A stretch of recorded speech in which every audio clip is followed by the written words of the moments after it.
रामकृष्ण हरी दोघांनाही. आता रामकृष्ण हरी म्हटल्यावर थीम तर कळालीच असेल ऑडियन्सला, पण काय सांगाल गाण्याबद्दल आणि कशाबद्दल आहे गाणं आणि टायटल सॉन्ग कसं पडलंय, काय नाव आहे टायटल सॉन्ग?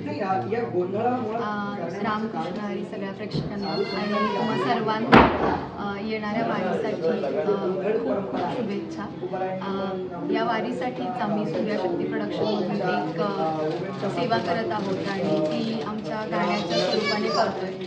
तर आम्ही पहिल्यांदाच विठ्ठल माऊलीवर गोंधळ करतो आणि हा प्रवास असाच वारीत चालत जाऊन पंढरपूरपर्यंत पोहोचावा, विठ्ठलापर्यंत आमचा नमस्कार आणि आमची सेवा पोहोचावी ही अपेक्षा आणि इच्छा आहे. आणि विनंती आहे तुम्हा सर्वांना की तुम्ही गाणं बघा आणि नंतर तुम्हाला जे वाटतंय ते तुम्ही म्हणजे तुम्हाला नक्कीच तो फील येणार आहे, हा आम्हाला विश्वास आहे. वारी गावी शूट झालंय पनवेल साईडला, तर तिथे पाऊस होता आणि गावचं वातावरण, त्यात तुमच्यासोबत 2 चिमुकले आहेत, तर त्यांच्यासोबत काय प्रोसेस होती आणि कशी मजा करत, कशी प्रोसेस करत हे सॉन्ग शूट केलं? लोकेशनचं बोलायला गेलो तर लोकेशन ॲक्च्युली 2 होते आमच्याकडे. एक तर होतं की सातारा कराड त्या भागात आपण करूया, आयदर तशी स्टोरी आणि याला रिक्वायरमेंट होती तसे लोकेशन जर आपले नियर बाय पनवेल आणि कर्जतला भेटले तर आम्ही नक्की इथे करू. पण ते झालेच इथे पॉसिबल झाले, कारण की यावेळेस टीम आमची खूप जास्तच मेंबर्स होते, खूप जास्त मोठी टीम होती. सो ते सुद्धा आम्ही एन्जॉय केलेच असतं जर सातारा कराड त्या साईडला करणं झालं असतं. जसं तुम्ही बोलले चिमुकले, ते जेव्हा आम्ही शूटला समजलं आम्हाला ॲक्च्युली चिमुकले म्हणजे दिसायला खूप गोड आहेत पण ते किती कारस्थानी आहेत आणि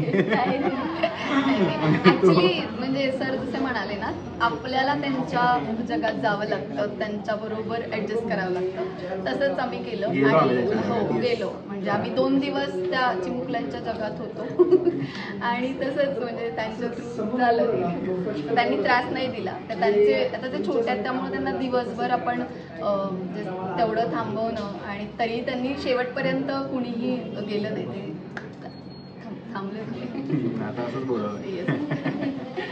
गाणं शूट करताना किंवा लिहिताना त्याच्यामध्ये लास्ट मोमेंटपर्यंत काहीतरी चेंजेस होत असतात, कारण आर्टिस्ट असे क्रिएटिव्ह असतात. त्याच्यामध्ये काहीतरी चेंज झालाय जो लास्टला आलाय, तर त्याबद्दल काय सांगतो?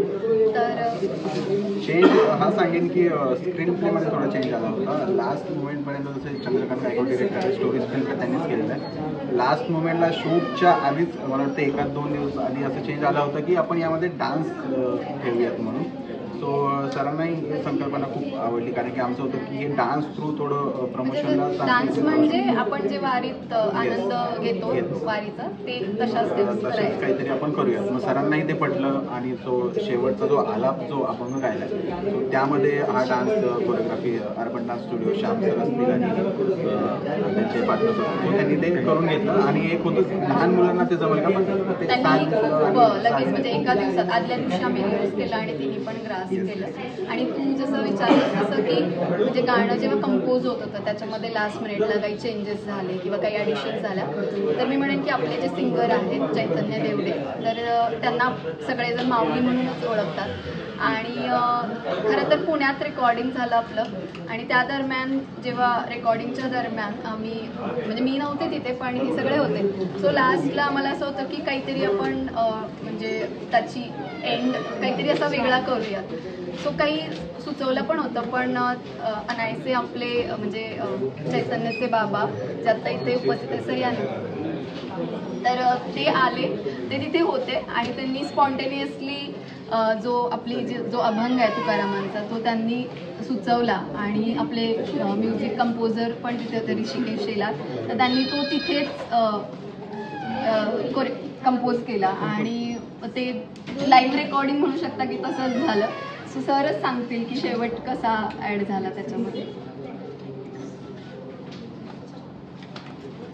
ॲक्च्युली ते गाण्यामध्ये तुकोबरायांचा तो अभंग नव्हता, म्हणजे वाक्य नव्हते, परंतु वेळेनुसार आम्ही त्या ठिकाणी ते चेंज केलं. कारण माझे एक मित्र आळंदीमधून होते, आम्ही दोघं त्या रेकॉर्डिंगसाठी त्या ठिकाणी असल्यामुळं आम्हाला असं वाटलं, आम्हाला असं सुचलं की तुकोबरायांचं जर याला जोड दिला शेवटला अभंगाचा तर या गाण्याचा शेवटही चांगला होईल आणि ज्यांनी गाणं हे केलं त्यांच्या गाण्याचाही शेवट चांगला होईल, म्हणजे त्यांनाही त्याचा रिप्लाय समाजाकडून भरपूर मिळेल.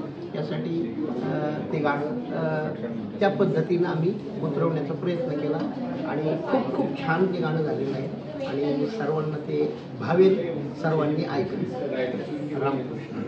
सर, पण खरंच म्हणजे तुम्ही तिथे उपस्थित होताच तेच आमच्यासाठी खूप मोठी गोष्ट होती आणि त्यात म्हणजे यांचा एवढा अनुभव आणि ते त्या वातावरणातच असतात, तर ते आपल्याला एका म्हणजे आपल्या सूर्यशक्तीला एका प्रसादाच्या रूपाने मिळाले.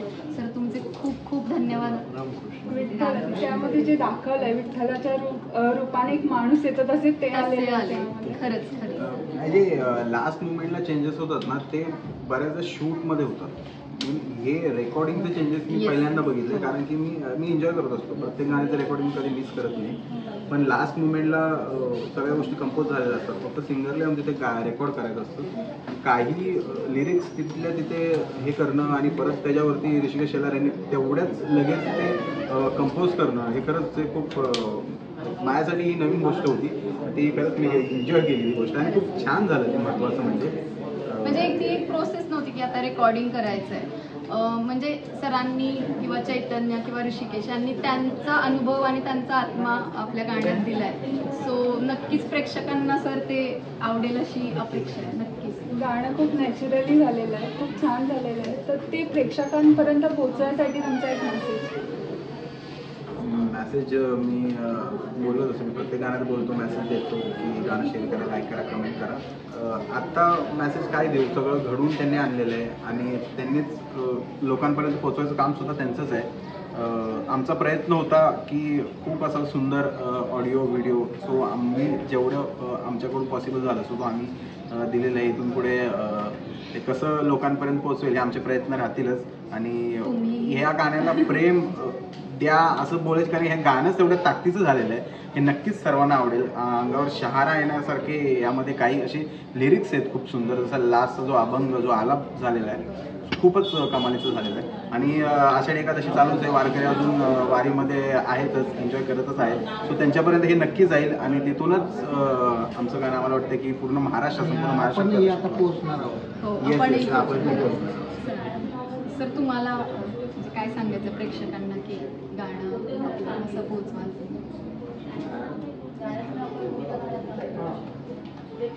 आता जी वारी चालू आहे, आषाढी वारी चालू आहे, माऊली ज्ञानोबाराय पांडुरंगाच्या भेटीला चाललेली आहे. आता दरवर्षी आम्हीही वारीमध्येच असतो, मी तर असतोच. माऊली मागच्या चैतन्य ही पुण्यापर्यंत वरवर होते. आता यावर्षी या गाण्यामुळं, म्हणजे गाणं मला तयार करायचं होतं, म्हणजे हा गोंधळ तयार करायचा होता आणि हे गाणं घेऊन आम्हाला पांडुरंगाच्या भेटीला जायचं होतं. आणि म्हणून आता उद्या परवापासून आम्ही त्या गाण्याला घेऊन पांडुरंगाकडे येणार आहोत, वारीमध्ये येणार आहोत आणि सर्व वारकऱ्यांना किंवा सर्व पब्लिकला हे गाणं ऐकवणार आहोत, हा गोंधळ ऐकवणार आहोत आणि सर्वांनी हा गोंधळ ऐकून त्याचा पुरेपूर आनंद घ्या, एवढीच सर्वांना मी विनंती करेन. रामकृष्ण. रामकृष्ण. थँक्यू.